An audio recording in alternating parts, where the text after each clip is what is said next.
नमस्कार। आज हम एक बहुत ही खास और प्रेरणा देने वाली कविता अंधेरे का दीपक की गहराइयों को समझेंगे। देखिए, ये कविता सिर्फ शब्द नहीं है, बल्कि मुश्किल से मुश्किल समय में उम्मीद की एक लौ है जो हमें रास्ता दिखाती है।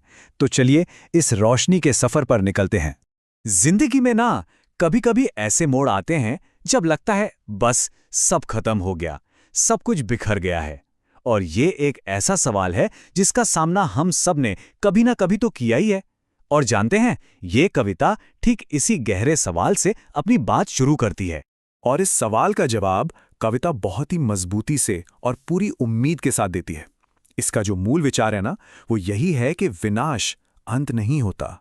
असल में ये एक नई शुरुआत का मौका भी हो सकता है। तो ठीक है, इस विचार को और अच्छे से समझने के लिए सबसे पहले बात करते हैं जीवन के उस अंधेरे की जिसका जिक्र इस कविता में है। देखिए, कविता इस सच्चाई को मानती है कि जीवन हमेशा एक सा नहीं रहता। इसमें सफलता भी है तो असफलता भी है, कुछ बनता है तो कभी कभी वो टूटता भी है। मतलब ये जो तूफान और चुनौतियां हैं ना, ये हमारे अनुभव का एक बिल्कुल स्वाभाविक हिस्सा हैं। तो फिर सवाल ये उठता है कि इस अंधेरे और इन तूफानों का सामना आखिर किया कैसे जाए। और बस यहीं पर कविता अपना सबसे शक्तिशाली प्रतीक, अपना सबसे पावरफुल सिंबल सामने लाती है, आशा का एक दीपक।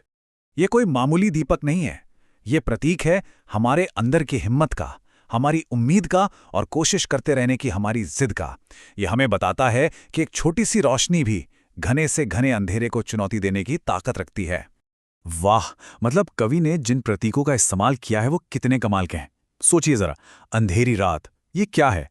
ये वही मुश्किल हालात हैं जिनसे हम सब गुजरते हैं। और ठीक उसी अंधेरे में जलता है एक दीपक जो हमारी अपनी हिम्मत, हमारी अपनी उम्मीद की लौ है। और सबसे अच्छी बात क्या है? वो है मिट्टी का दीपक। मतलब एक आम इंसान भी जिसके पास शायद ज्यादा कुछ ना हो, वो भी बड़े से बड़ा बदलाव ला सकता है। और फिर आते हैं आंधी और तूफान, जिंदगी की वो चुनौतियां जो हमें तोड़ना चाहती हैं। पर फिर हमें याद आती है कुटिया, यानी संतोष और एक सादा जीवन जिसमें असल सुकून है। तो ये प्रतीक तो समझ में आ गए, लेकिन असल जिंदगी में जब सचमुच कुछ टूटता है तो उसे दोबारा कैसे बनाया जाए? चलिए देखते हैं कि कविता इस पर क्या सलाह देती है, एकदम प्रैक्टिकल सलाह। कवि कहते हैं कि हम सब अपनी कल्पनाओं के बड़े बड़े महल बनाते हैं, है ना?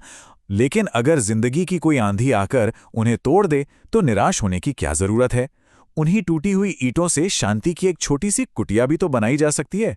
इसका सीधा सा मतलब है कि बड़े सपनों के टूटने पर भी छोटी छोटी खुशियों में संतोष मिल सकता है। यहाँ एक और बहुत ही प्यारा उदाहरण है। कवि सुख की तुलना करते हैं एक सुंदर मधुपात्र से, मतलब खुशियों से भरे एक प्याले से। अब मान लीजिए कि वो प्याला टूट जाए, तो क्या कोई प्यासा रह जाएगा? नहीं, हाथों की अंजलि बनाकर भी तो किसी झरने से प्यास बुझाई जा सकती है। असल चीज़ है जीने की इच्छा, वो जिंदा रहनी चाहिए। ठीक है, तो बाहरी हालात से लड़ना तो एक बात हुई, पर यह कविता हमारी सबसे बड़ी अंदरूनी ताकत पर भी ध्यान दिलाती है। और वो ताकत क्या है? वो है एक मुस्कान की ताकत। कवि के हिसाब से असली बहादुरी यही है कि जब चारों तरफ अंधेरा हो, हर तरफ निराशा हो, तब भी अपना धैर्य और अपना साहस बनाए रखा जाए। मुश्किल समय में भी मुस्कुराने की जो हिम्मत होती है ना, वही इंसान की सबसे बड़ी शक्ति है। अच्छा, एक और बहुत ज़रूरी बात जो ये कविता कहती है वो है जीवन के बारे में इसका नज़रिया। बड़ा ही पॉजिटिव है।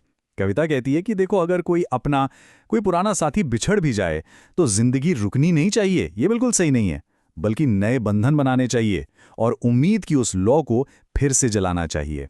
तो आखिर क्या है जो इस कविता को इतना असरदार बनाता है? चलिए बहुत संक्षेप में इसकी खूबियों को और इसके पीछे की सोच को समझते हैं।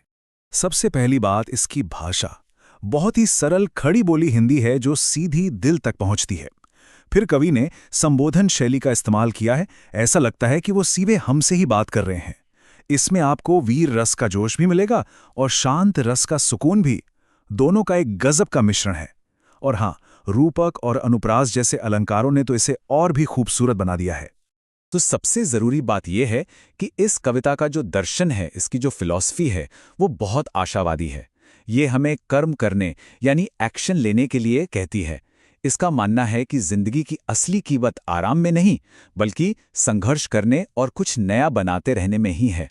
और अंत में कविता का ये संदेश सिर्फ पढ़ने या सुनने के लिए नहीं है, ये हम सबके लिए एक पुकार है। अपने अपने जीवन में इस दीपक को जलाने की। बस यही इस पूरी कविता का सार है। हालात चाहे जैसे भी हों, कितने भी मुश्किल क्यों ना हो, अपनी उम्मीद, अपनी हिम्मत और खुद पर जो भरोसा है, उस दीपक को हमेशा जलाए रखना है। यही वो रोशनी है जो जिंदगी के हर अंधेरे को दूर कर सकती है। तो अब ये सवाल हम सबके सोचने के लिए है। अपने जीवन में वो कौन सा अंधेरा है जिसका हम सामना कर रहे हैं, और उस अंधेरे से लड़ने के लिए वो कौन सा दीपक है जिसे हम जला सकते हैं।